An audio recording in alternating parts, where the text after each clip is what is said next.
Hi friends, మీరు ఎప్పుడైనా విన్నారా? ఒక చిన్న పట్టణం ఓంగ్స్ హార్ట్ అని ఇంకో ప్రపంచానికి దారి తీసే పోర్టల్ అక్కడ ఉందంటారు. ఇది అమెరికాలో జరిగిన అత్యంత వింత కాన్స్పిరసీ స్టోరీస్లో ఒకటి. సో దాని గురించి తెలుసుకుందాం. ఓంగ్స్ హార్ట్ అనే చిన్న గ్రామం న్యూజెర్సీ పైన్ బ్యారెన్స్ ఫారెస్ట్లో ఉంది. అది 1800లో సైలెంట్ గోస్ట్ టౌన్ గా మారిపోయింది. అయితే 1980sలో ఒక్కసారిగా ఈ పేరుతో ఒక సీక్రెట్ ఎక్స్పెరిమెంట్ రూమర్ పుట్టింది. ఒక గ్రూప్ ఆఫ్ సైంటిస్టులు ద ఇన్స్టిట్యూట్ ఫర్ కావో స్టడీస్ అక్కడ ఒక పార్లర్ యూనివర్స్ పోర్టల్ తయారు చేశారట.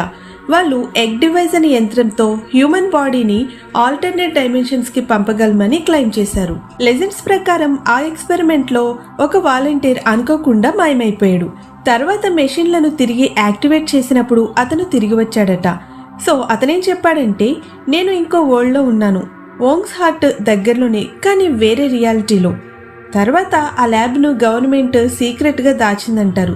కొంతమంది చెప్తున్నారు అక్కడ ఫారెస్ట్లో రాత్రిళ్ళు lights, humming sounds, static energy కనిపిస్తుందని.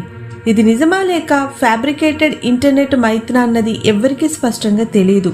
కొంతమంది రీసెర్చర్స్ దీన్ని ఎర్లీ ఇంటర్నెట్ కాన్స్పిరసీగా ట్రీట్ చేస్తారు, కానీ చాలా మంది లోకల్స్ మాత్రం ఏదో నిజం దాగి ఉందని నమ్ముతారు. ఓంగ్స్ హార్ట్ నిజంగా పార్లర్ యూనివర్స్కి గేట్వేనా లేక ఒక మోడర్న్ డే హాక్స్నా? మీరేమనుకుంటున్నారు? మన యూనివర్స్కి డూప్లికేట్ వరల్డ్ ఉంటే మీరు వెళ్ళాలనుకుంటున్నారా? కామెంట్స్లో చెప్పండి.